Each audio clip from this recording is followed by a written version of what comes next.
Hai, apa kabar? Kenalin gue Aryo, dan selamat datang di channel Aryo Punya Hobi, yaitu channel yang isinya membahas tentang hobi-hobi baru gue. Yang semoga channel ini bisa bermanfaat bagi kalian yang ingin memulai hobi-hobi baru yang mirip-mirip dengan hobi saya. Sebenarnya gue mau mulai hobi baru, cuman sebenarnya nggak baru-baru banget sih. Gue udah pernah main ini sekitar berapa tahun yang lalu, cuman vakum. Dan gue mau mulai lagi nih dari nol. Karena gue pengen gitu punya hobi. Supaya apa? Hidup kita nggak hambar, bro. Oke, jadi kita lihat dulu hobi baru gue. Iya, gue mau mulai dari ini nih. Tamiya atau Mini 4WD. Mobil pertama yang ingin gue mulai adalah dari Neo VQZ. Iya, Neo VQZ. No, maksud gue Neo VQS. Salah baca gue, sorry. Iya, jadi ini adalah Mini Yonko atau Tamiya keluaran yang terbaru. Dia memiliki chassis baru, makanya gue tertarik. Gue mau nyoba nih. Di sini chassisnya pakai VZ chassis nih. VZ chassis itu kalau gue baca-baca, gue browsing lagi, itu adalah pengembangan dari chassis VS. Udah lama ya chassis VS ya. Ini mau perkembangannya ya kayaknya ya. Gue itu balik lagi jadi orang awam tentang Tamiya. Jadi maaf ya kalau gue nubi lagi.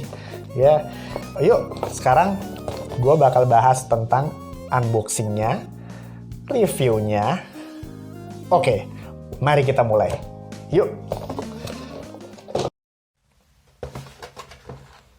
Oke, jadi sebelum kita ngerakit, kita mulai dulu dari unboxing Mini 4WD ini, Neo VQS. Oke, kita buka, kita lihat dulu nih. Ups, kita melihat dari chassisnya dulu ya. Gue baru pertama kali megang chassis VZ ya. Ini bahannya ABS nih. Kok enteng ya. Wah, oke nih.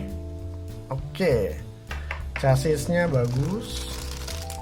Ini bodinya ya. Bodinya habis gue baca-baca sih, bodinya bahannya ABS ya. Oke, ini peleknya plastik ya. Gue nggak tahu bahannya, tapi dia palang 5. Ya boleh lah, oke lah.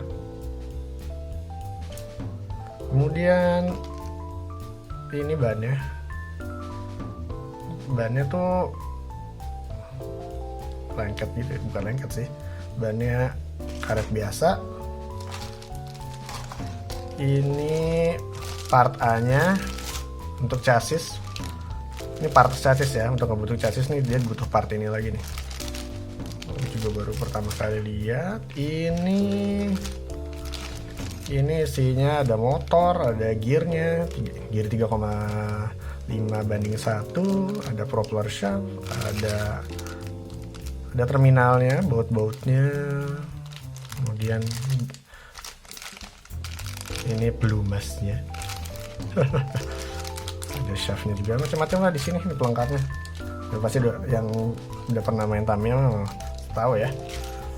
Kemudian buku petunjuknya nih, bukan buku petunjuk ya, salah mulu gue. Ini instruction manualnya. Wah, cara ngerakitnya semua dan nempel stiker untuk bodinya. Kemudian ini stikernya foil ya. Wah, bagus.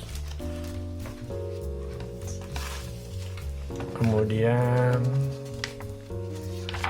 ini kertas yang isinya peringatan supaya nggak berbahaya waktu ngerakitnya.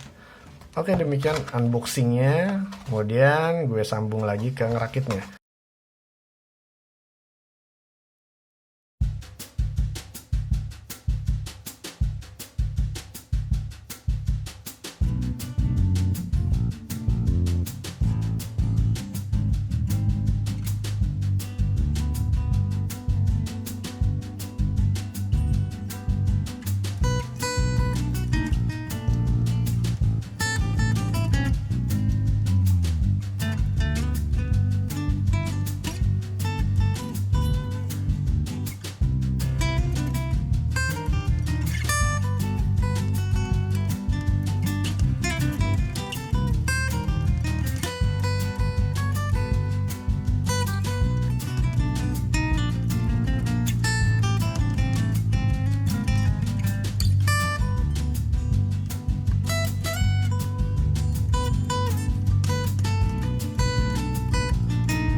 Oke, jadi kita masuk ke bagian kesimpulan dari kacamata gue, kacamata orang newbie ke Tamiya, tentang Tamiya ini atau Neo VQS ini.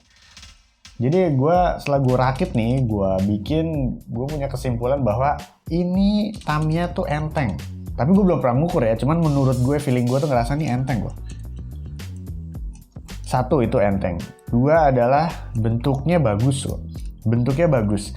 Bentuk chassisnya juga gue bilang keren ya. Gue tuh salah satu yang menomorsatukan keren dibanding cepet atau stabil. Keren dulu, mau kelontang terserah gak apa-apa. Yang penting keren dulu. Aneh ya, ya udahlah gak apa-apa lah. Terus bentuk oke, warnanya juga hitam oke. Kemudian menurut gue nih chassisnya itu VZ itu fleksibel. Kenapa? Coba kita lihat. Bagian bumper depannya ini nih bisa dicopot, jadi lu bisa ganti ke FRP atau HG. Karbon sih, kalau HG itu karbon yang belum tahu. Kemudian bagian belakangnya lu bisa ganti nih. Bagian ini untuk pakai bumper-bumper yang dijual oleh Tamiya gitu loh. Yang ori sih, yang sesuai. Kemudian lu bisa masang ada mass damper di sini, disediain di sini ya, yang nggak disediain di Super One, Super Two, yaitu adalah pasang di sini. Jadi lu nggak perlu lu motong-motong lagi, motong-motong chassis, motong-motong bumper buat apa? Buat lu pasang itu nggak perlu. Tapi ini balik lagi nih dari kacamata sotoy gue ya, karena gue sendiri belum pernah ngetes di lintasan, gue nggak punya tracknya, dan sekarang mau kemana-mana juga nggak bisa kan, bahaya kan, nggak boleh ke tempat umum untuk saat-saat ini. Jadi gue ngomong berdasarkan yang gue lihat aja di sini ya. Ya itu aja sih menurut gue sih, ini Mini 4WD-nya. Kalau lu tanya layak untuk beli, untuk pemula kayak gue, menurut gue sih layak-layak aja ya. Soalnya gue termasuk yang suka koleksi, bukan yang wih ini bagus nih, kuat, detail, chassisnya sesuai perkembangan zaman. Karena zaman sekarang yang gue tahu tuh orang pada pakai MS fleksibel gitu chassisnya. Sedangkan gue itu kan memang suka bentuknya, jadi gue beli karena bentuknya. Bunyi geledek. Ya gitu. Oke, jadi sekian dulu unboxing dan review gue dari Mini 4WD ini, VQS, Neo VQS ini. Mohon maaf ya jika ada tutur kata gue yang salah. Balik lagi gue ngomong berdasarkan kacamata orang newbie. Jadi mohon maaf jika ada kesotoyan gue yang gak berkenan di hati kalian. Oke, jadi sekian dulu video gue kali ini. Like jika lu pada suka video gue, dislike jika kalau emang lu gak suka. Ya, sampai jumpa di video gue selanjutnya ya. Sampai jumpa.